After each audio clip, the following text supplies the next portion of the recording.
আসসালামু আলাইকুম রহমতুল্লাহ। আজকে সকাল সকাল আমাদের খামারে কাজ শুরু করি। আমাদের কিছুদিন আগে আপনাদেরকে ভিডিওর মাধ্যমে দেখাইছিলাম যে এই জায়গায় কিছু গাছ ছিল। গাছ কেটে এই জায়গাটা আমরা পরিষ্কার করি, গাছের শিকড়গুলো এখনো দেখা যাচ্ছে। তো আমরা সকালে 7টার দিকেই খুব ভোরে ঘুম থেকে উঠে আমাদের মিস্ত্রি ভাইরা চলে এসেছে এবং আমি সকালে কাজটা শুরু করি। তো আমাদের গতকালকে কিছু বালি অর্ডার করা ছিল, কারণ এই কাজের রাজমিস্ত্রি এখন ইটের কাজ করব আমরা। তো এই কাজের জন্য আমাদের গতকালকে বালি অর্ডার করা ছিল। এই বালিটা খুব সকালেই 7টার দিকে ভোরে চলে আসে এবং আমাকে ফোন দেয় যে, "ভাই আমি বালি নিয়ে এসেছি, কোথায় রাখবো?" তারপর আমরা জায়গা দেখাই দিই। এই জায়গায় আমার বালিটা সুন্দরভাবে গাড়িতে দেখেন কিভাবে রেখে দিচ্ছে।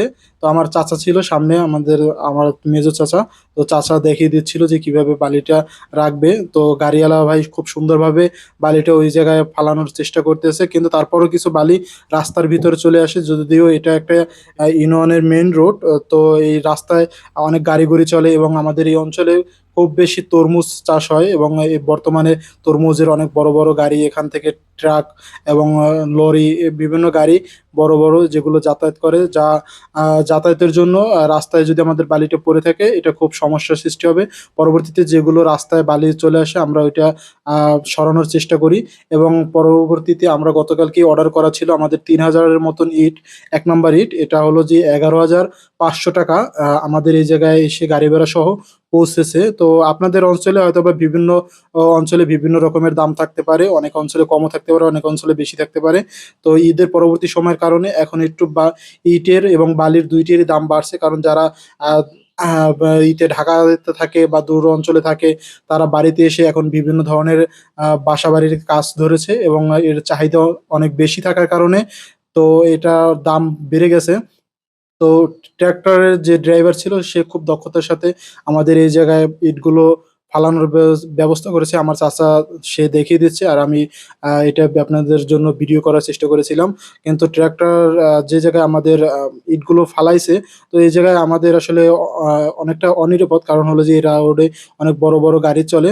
তো এর জন্য পরবর্তীতে আমাদের আবার একটু কষ্ট বেশি করতে হয়। যদি ট্রাক্টরটা আরেকটু ভিতরে ইটগুলো ফালাইতে পারতো তাহলে আমাদের কষ্টটা কম লাগতো। যদিও পরবর্তীতে আমরা এই ইটগুলো ফালানো যখন কমপ্লিট হয়, তখন আমি আর আমার চাচা ২ জনে মিলে ইটগুলো সরানোর চেষ্টা করি। রাস্তাটা যেন ক্লিয়ার হয়, যেন অন্য ধরনের সকল ধরনের গাড়ি-গুড়ি যেন রাস্তা থেকে চলতে পারে, সেই চেষ্টা করি। আমাদের এই জায়গায় টোটাল ইট আসছে ৩,০০০ ইট, ১ নাম্বার ইট। এই ইটের আ গাড়ি ভাড়া সহ, গাড়ি ভাড়া ২ টা গাড়িতে আমাদের ইট পৌঁছে দিয়েছে। ২ টা গাড়িতে আমাদের ভাড়া দিতে হয়েছে ৩,০০০ এর মতন।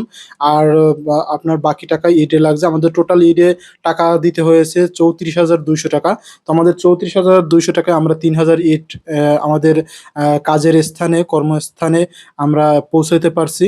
তো দেখতে পারতেছেন আসলে কষ্ট করতে হবে। আমি এটা জানি খুব ভালো করে এবং আমার যারা পরিচিত আত্মীয়স্বজন রয়েছে তারা যারাই শোনে যে আমি আসলে একটা গরুর খামার করতে চাই বা একটা গরুর খামারের জন্য আমি কাজ করতেছি। তো সবাই এটা আসলে অনেক হাস্যরস্য ভাবে নিচ্ছে। অনেকে তিরস্কার করছে যে আমি গরুর খামার করব, আমি গরুর গোবর পরিষ্কার করব বা গরুর যত্ন করব। এটা আসলে অনেকেই মানতে পারতেছে না এবং আমাকে অনেকে কাজ করতে দেখে অনেকে হাসাহাসি করে। আর এটা করবে, আমিও জানি এটা করবে এবং এর জন্য আমি নিজে মেন্টালি খুব ভালোভাবে প্রস্তুত নিয়েছি এবং আমি এগুলো আমার স্বপ্ন, মানুষ যে যাই বলুক না কেন, মানুষ আমার স্বপ্ন থেকে আমাকে বিরত রাখতে পারবে না। আর যতটা পরিশ্রম হোক না কেন, আমি পরিশ্রম করার জন্য প্রস্তুত। তো আপনারা যারা নতুন খামার করতে চান, আসলে আপনাদের জন্য পরামর্শ থাকবে। আপনারা যদি আসলে খামার করতে চান তাহলে আপনাদের এমনভাবে মন মানসিকতা তৈরি করতে হবে যে মানুষ যত যাই বলুক না কেন, মানুষ আপনাকে নিয়ে তিরস্কার বলবে, আজে-বাজে কথা বলবে, হাসাহাসি করবে। কিন্তু এগুলো আসলে আপনার মাথায় নেওয়া যাবে না। দেখেন আমি এই জায়গায় কাজ করতে যাই আমাকে অনেকে অনেক ধরনের বুদ্ধি পরামর্শ দিচ্ছিল। অনেকে বলছিল যে, "এভাবে না এভাবে করো, এভাবে করলে ভালো হবে বা তুমি চাকরি করো।" তো আসলে আমি আমার ভালোটা বুঝি। আমি জানি যে আমি এই কাজটা করলে আমি ব্যর্থ হব না।